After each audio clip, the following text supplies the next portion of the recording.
श्री गणेशाय नमः। मित्रों नमस्कार। स्वागत है आपका आपके YouTube चैनल एस्ट्रो बाय आचार्य सुमित नेजा में। आज हम चर्चा करने वाले हैं मेष राशि या मेष लग्न वाले मित्रों की, या जिन मित्रों के नाम इन अक्षरों से शुरू होते हैं वह भी इस वीडियो के माध्यम से जुड़ सकते हैं। देखिए कैसा रहेगा आपका मई 2026 का मासिक राशिफल मेष राशि वालों के लिए। कुछ इस प्रकार का इंटरफेस आएगा आपका। देखिए आपका फर्स्ट हाउस में सूर्य भी चल रहे हैं, बुध भी साथ में ट्रांजिट में है और सूर्य उच्च के चल रहे हैं। सेकंड हाउस में शुक्र हैं आपके, थर्ड हाउस में बृहस्पति, फोर्थ हाउस खाली, फिफ्थ हाउस में केतु, सिक्स हाउस खाली, सेवन हाउस में चंद्र। चंद्र की गति तेज होती है, यह एक राशि में 2.25 दिन ही रहते हैं, आप उसके बाद ये अगली राशि में ट्रांजिट कर जाते हैं। एट्थ हाउस खाली, नाइन्थ हाउस खाली, टेंथ हाउस खाली, 11th हाउस में राहु और 12th हाउस में देखिए शनि और मंगल, ये अभी ट्रांजिट में है। देखिए चर्चा की शुरुआत करने से पहले आपको बताऊं कि आपके ऊपर एक शनि की 7.5 चल रही है, जो शुरुआत हुई थी 2025 मार्च महीने से। देखिए लगभग एक साल से अधिक का समय भी बीत चुका है, उसको 7.5 लगे हुए।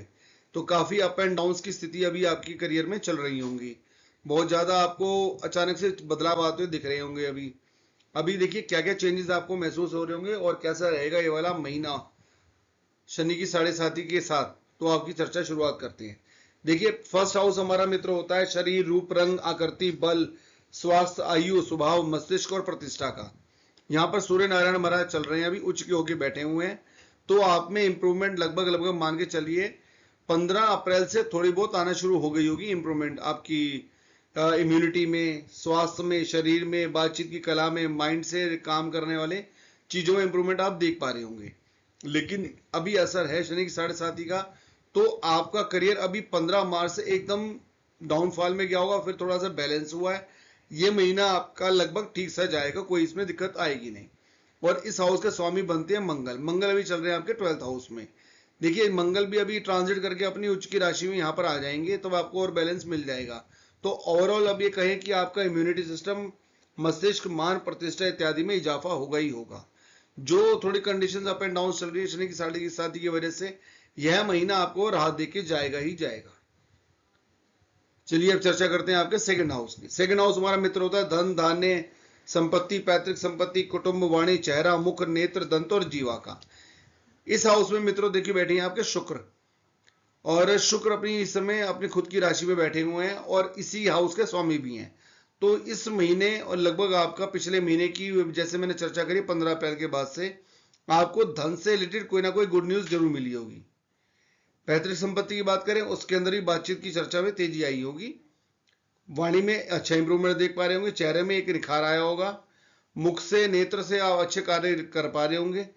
आपकी किसी प्रकार के दंत, जीवा यानी कि कोई आपका इशू चल रहे थे, आपका प्रॉब्लम्स चल रही थी, तो रिजॉल्व हो गई होंगी या हो जाएंगी, आप निश्चिंत रहिए। यह हाउस आपके लिए इस टाइम बहुत एक्टिव है। शनि की 7.5 के बावजूद भी आपको धन धान्य आते मुझे इस महीने आपका दिख रहा है। यह हाउस आपका 90% से अधिक एक्टिव है। हम चर्चा करते हैं आपके थर्ड हाउस की, जहां पर बृहस्पति चल रहे हैं और इस हाउस के स्वामी बनते हैं बुध। और थर्ड हाउस हमारा मित्र होता है आपका छोटे भाई बहन, प्रकर्म, गला, श्वास नली, कान, कंधा और हाथ का। देखिए मित्रों इस हाउस के स्वामी बुध बनते हैं। बुध अभी सूर्य के साथ चल रहे हैं। जैसे मैंने बताया कि बुध जिसके साथ बैठते हैं वह उसके साथ उनके रिजल्ट दे देते हैं। तो सूर्य अभी उच्च के चल रहे हैं, तो थर्ड हाउस आपका फुल एक्टिव है। बृहस्पति ऑलरेडी यहाँ पर बैठे हुए हैं और अभी वक्री अवस्था से बाहर आ चुके हैं। यह आपके लिए हाउस सबसे परफेक्ट है। अगर आप प्रकर्म से कोई कार्य करना चाहते हैं, कोई एबिलिटी से कार्य करना चाहते हैं, तो वो सिद्ध हो जाएगा, उसमें कोई इशू नहीं आएगा। छोटे भाई बहन के साथ मुझे यहाँ पर दिखता हुआ है, आ रहा है, कोई दिक्कत नहीं आएगी। कान, कंधा और हाथ अगर दर्द कर रहे थे या कोई इसमें इशू आ रहा था हेल्थ को लेकर के इन चीजों में, तो वह भी इंप्रूवमेंट हो गया हुआ, इंप्रूवमेंट आ जाएगा। तो थर्ड हाउस भी आपका फुल एक्टिव है, आप इससे निश्चिंत रह सकते हैं। हम चर्चा करते हैं फोर्थ हाउस की। फोर्थ हाउस हमारा मित्र होता है माता, भूमि, भवन, अचल संपत्ति, वाहन, फेफड़े, छाती, जन्मभूमि, घरेलू सुख और शांति का। इस हाउस के स्वामी बनते हैं चंद्र। जैसे मैंने आपको बताया था कि चंद्र की गति थोड़ी तेज होती है, वह एक राशि में 2.25 दिन ही रहते हैं, फिर वे आगे निकल जाते हैं। अब यहाँ पर आपको क्या ये देंगे ये बता देते हैं। सबसे अच्छी बात बताऊं कि भूमि और भवन से आपकी कोई ना कोई चर्चा चल रही है, तो वह बहुत तेज हो जाएगी, उसमें आपको इंप्रूवमेंट आते हुए नजर आएगी। लेकिन एक बात का खास ख्याल रखिएगा, कर्ज के द्वारा कोई भूमि भवन बनाने का सोच रहे हैं तो वह अपने माइंड से हटा देना, क्योंकि शनि की 7.5 में अक्सर भूमि भवन जो बहुत आसानी से बनते हुए नजर आते हैं, वो भी आपके कर्ज के रूप में, ताकि वो 7.5 साल तक वह वाली स्थिति बनी रहे जिसमें आप फंसे रहते हैं, थोड़ा परेशान रहते हैं। तो भूमि भवन के कार्य बनेंगे, लेकिन कर्ज में ना लें, ज्यादा अच्छा रहेगा। वाहन की कंडीशन भी सेम है, वाहन बनता हुआ मुझे नजर आ रहा है। फेफड़े छाती में जैसे कि मैंने बताया कि थोड़ा सा इशू चल रहा होगा। घरेलू सुख शांति जब शनि की 7.5 आती है तो थोड़ा सा वह परेशानी जरूर करती है। तो अप एंड डाउन आपको शुरू से ही लगातार हर 2 महीने में देखने में कंटिन्यूटी दिख रही होगी। शनि की 7.5 में एक ये होता है कि सुख शांति लगातार नहीं बनी रहती है, कोई ना कोई आपका 1 महीने 1.5 महीने में अप एंड डाउन आपको देखने में रेगुलर मिलते हैं। तो आप इससे विचलित मत होगा, ये इनका नेचर है। अब अपने कार्य को सिद्ध कीजिए, क्योंकि आपका प्रकर्म भाव फुल स्ट्रॉन्ग है। माता के स्वास्थ्य में इस समय कोई दिक्कत नहीं है, माता के स्वास्थ्य में मई महीना अच्छा जाएगा आपका। हम चर्चा करते हैं आपके 5th हाउस की। 5th हाउस में का कार्य होता है मित्रों, विद्या, बुद्धि, संतान, इष्ट, मंत्र, साधक, प्रेम, प्रतियोगिता, परीक्षा प्रबंधन, शेयर मार्केट, कला और पेंट। शेयर मार्केट की बात करें, बिल्कुल भी इन्वेस्टमेंट का मत सोचिएगा, बिल्कुल दूर दूर तक का मत सोचिएगा। नंबर 1। नंबर 2, विद्या की बात करते हैं तो विद्या बहुत अच्छी मिलेगी, स्टूडेंट के लिए बहुत बढ़िया है। बुद्धि से काम बहुत अच्छे रहेंगे। संतान के प्रति कोई दिक्कत नहीं है, क्योंकि केतु महाराज यहाँ पर बैठे हुए हैं। विद्या से, इष्ट मंत्र साधक से ये बहुत अच्छा कार्य करवाएंगे भी। और सूर्य नारायण महाराज इस टाइम उठ के चल रहे हैं, और इस हाउस के स्वामी भी सूर्य ही बनते हैं। तो आप इससे निश्चिंत रहिए। प्रेम प्रतियोगिता में भी आपका अच्छा रहेगा, प्रेमी के लिए कोई इशू नहीं है, अच्छा जाएगा। कला की कोई चीज सीखना चाहते हैं, कला के द्वारा कोई चीज लेना चाहते हैं तो हो जाएगा। करियर में आप इंप्रूवमेंट देख पाएंगे, जो डिस्टर्ब चल रहा था आप इससे निश्चित रहिएगा। हम चर्चा करते हैं आपके 6th हाउस की। 6th हाउस हमारा मित्र होता है, देखिए इन शॉर्ट ऋण रोग शत्रु का कहते हैं, लेकिन मेन कार्य इसका होता है पेट, पाचन संस्थान, गुर्दे, नाभि, आमाशय, कमर, नियाल, मामा और रोग इत्यादि का। देखिए इस हाउस के स्वामी बनते हैं बुध, जो कि सूर्य नारायण के साथ इस टाइम बैठे हुए हैं, उच्च होकर बैठे हुए हैं। तो यह आपका हाउस किसी प्रकार का भी कोई ऋण रोग शत्रु के ऊपर हावी होता नहीं दिख रहा है।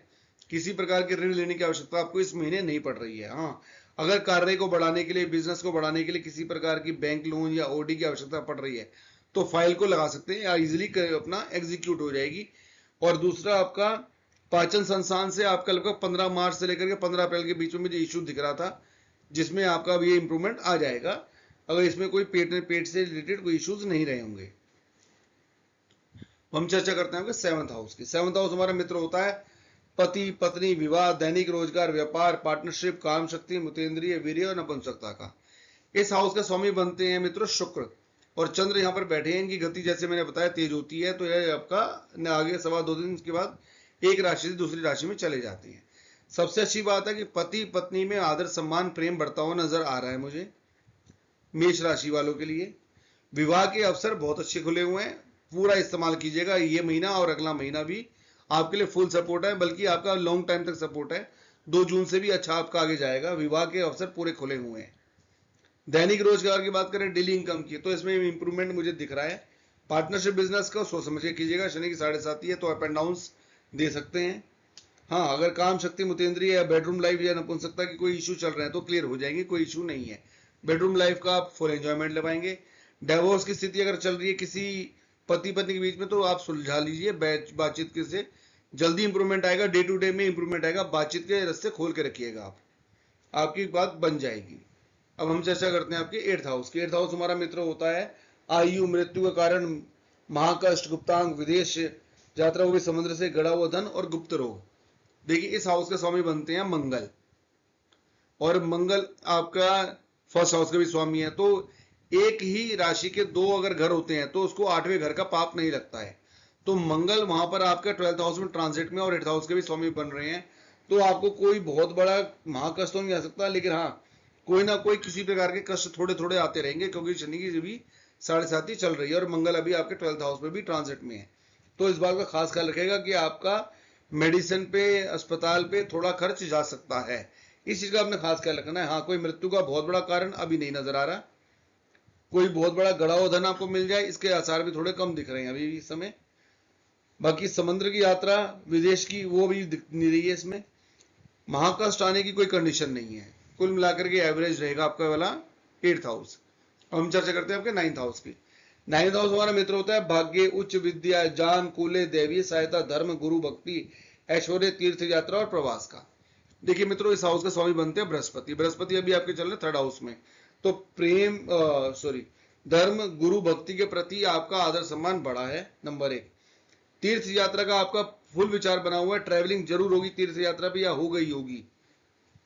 भाग्य की बात करें, भाग्य अभी आपका थोड़ा सा प्रबल नहीं है, लेकिन 2 जून के बाद बहुत बढ़िया हो जाएगा। उसके बाद आपको भाग्य का पूरा साथ मिलेगा पूरे साल भर। उच्च विद्या की बात करें तो बिल्कुल विद्या के माध्यम से सीखने का आपको पूरा मौका मिल रहा है, और आपको इस टाइम नई नई चीजें सीखने को मिल भी रही होंगी जो आपकी लाइफ में इंप्रूवमेंट ही देंगी अगर आप पॉजिटिविटी में देखेंगे तो। दैवीय सहायता की बात करें कि इनडायरेक्टली कोई सहायता मिलना, वो 2 जून के बाद मुझे होते दिख रही है, इस माह नहीं दिख रही है। हम चर्चा करते हैं 10th हाउस के। 10th हाउस हमारा मित्र होता है पिता, सरकार, रोजगार, अच्छे बुरे कर्म, पिता की संपत्ति, राज्य सलाह, प्रशासन, राजा, यश, मान, प्रतिष्ठा, घुटने, आसमान, ऊंचाई, छाती का बायां भाग। देखिए इस हाउस के स्वामी बनते हैं शनि। शनि अभी चल रहे हैं आपके 12th हाउस में। देखिए मान प्रतिष्ठा की बात करें तो इसमें थोड़ा सा मुश्किलात ही दिख रही है। कोई सरकार से कोई आपको सहायता चाहिए या रोजगार, सरकारी रोजगार, तो उसमें उठापटक ज्यादा है, स्ट्रगल थोड़ा ज्यादा है, परंतु सूर्य का भी साथ है तो 15-20 दिन तो सपोर्टिव रोल में रहेंगे। लेकिन अब ये बात को ध्यान में रख के चलिएगा कि 15-20 ही दिन है, अगर रोजगार आपको मिल जाते हैं इन बिटवीन तो बढ़िया रहेगा। प्राइवेट रोजगार भी अगर कोई सर्च करें तो 15-20 दिन में एग्जीक्यूट करने का प्रयास कीजिएगा। संपत्ति की बात करें, बिल्कुल पिता की संपत्ति की चर्चा खूब तेजी में हो रही होगी और इसको और आगे बढ़ा सकते हैं, आपको पॉजिटिविटी रिजल्ट ही मिलेंगे। राज्य से लाभ, प्रशासन से लाभ एवरेज रहेगा, कोई खास रहेगा नहीं। कर्म की बात करें, कर्म थोड़े से हार्ड रहेंगे, थोड़ी भागदौड़ ज्यादा रहेगी, लेकिन भागदौड़ से आप घबराइए मत, कार्य सिद्ध हो जाएंगे, लेकिन होंगे सिद्ध। मेहनत ज्यादा है, कार्य हो जाएंगे। अब हम चर्चा करते हैं आपके 11th हाउस के। 11th हाउस हमारा मित्र होता है आमंदनी, धन की प्राप्ति, टांग का निचला भाग, बड़े भाई बहन और कान। देखिए इस हाउस के स्वामी बनते हैं आपके शनि, और राहु यहाँ पर ट्रांजिट में है। 11th हाउस में यानी 11वें भाव में राहु का बैठना अपने लिए सबसे पॉजिटिव साइन देता है। पूरी कुंडली को अकेले राहु ने 11th हाउस में बैलेंस करके रखा हुआ है, मान के चलिए, क्योंकि राहु जहां बैठता है वहां पर वृद्धि कर देता है। और ये धन, और अपना सबसे अच्छी बात है मित्र राशि में बैठे हुए हैं, धन आने के संकेत आपके पास हर समय बने रहेंगे जब तक यहाँ पर राहु बैठे हुए हैं। इनकी सबसे अच्छी कंडीशन ये वाली है। आप पॉलिटिकली बातचीत के माध्यम से बड़े भाई बहनों का साथ लेना भी इजिली कर लेंगे अपने लिए। धन के प्राप्ति के सोर्स बने रहेंगे, मेहनत करते रहिए, कहीं ना कहीं तो धन अर्जित होता रहेगा, इशू नहीं आएगी आपके लिए। राहु का यहाँ बैठना आपके लिए फुल पॉजिटिव है। हम चर्चा करते हैं आपके 12th हाउस की। देखिए 12th हाउस हमारा होता है खर्च, भोग विलास, धन हानि, धननाश, मोक्ष, बिस्तर का सुख, नींद, कारागर, बंधन, अस्पताल, शरीर हानि, विदेश यात्राएं, एड़ी, पंजा और बाई आंख। देखिए यहाँ पर शनि महाराज यहाँ बैठे हुए और मंगल भी यहाँ बैठे हैं। शनि महाराज जहां बैठते हैं वहां की वृद्धि कर देते हैं, तो किस चीज में वृद्धि होगी? खर्च ये आपके बेइंतहा करा रहे होंगे, इसमें कोई संदेह नहीं है। आपकी पेमेंट बाद में आती है, निकलने का रास्ता उसके पास पहले होता है। आपको आगे डेट्स देनी पड़ती होगी अपने दिन लोगों को देने के लिए। यह समय खर्च की स्थिति चल रही है, कोई ना कोई देखिए डॉक्टरी पे, अस्पताल पे खर्च भी आपका होगा, ये बात पक्की है। 7.5 में होता ही होता है। और इस महीने भी मेरे को थोड़ा बहुत आपका मेडिसिन पे खर्चा ज्यादा होते दिख रहा है। नींद की बात करें, ओवर स्ट्रेस, ओवर बर्डन चल रहा है, आप बहुत ज्यादा सोच रहे हैं, ओवर थिंकिंग में है, नींद डिस्टर्ब करके बैठे हुए हैं। बेडरूम लाइफ के अंदर थोड़ा सा आपको एंजॉयमेंट कम ही मिल पा रहा होगा, इसके अंदर ये थोड़ी कंडीशन आ जाती है। जब तक यहाँ मंगल है तब तक थोड़ा सा रहेगा। शनि और मंगल एक दो इस प्रकार के हैं कि मंगल कार्य करवाने में आपकी सहायता देता है, शनि उस चीज का एंजॉयमेंट देता है। ये दोनों चीजों का एक साथ पूरक माना जाता है। बाकी बाई आंख कोई ना कोई इशू आ रहे होंगे, जैसे मैंने बताया आपको कि स्वास्थ्य में थोड़ा सा ध्यान रखे चलने वाली बात है। कारगर की बात करें, कारगर यानी कि आपका किसी प्रकार की पुलिस से या तो आपका चालान से बच के रहना है, पुलिस से बेकार में बहसबाजी नहीं करनी है, लोगों से उलझना नहीं है, किसी भी प्रकार का आपका जुडिशरी का पंगा पड़ सकता है, थोड़ा सा संकेत सचेत होकर चल सकते हैं आप। तो यह था आपका मई महीना 2026 का राशिफल का। आशा करता हूं कि आपको वीडियो पसंद आया होगा। अगर आपको इसी प्रकार के वीडियो चाहिए तो आप मेरे चैनल को सब्सक्राइब कर लीजिए, आपको मासिक, वार्षिक या खगोलीय घटना पर वीडियोस मिलते रहेंगे। नमस्कार मित्रों, आपका दिन शुभ रहे।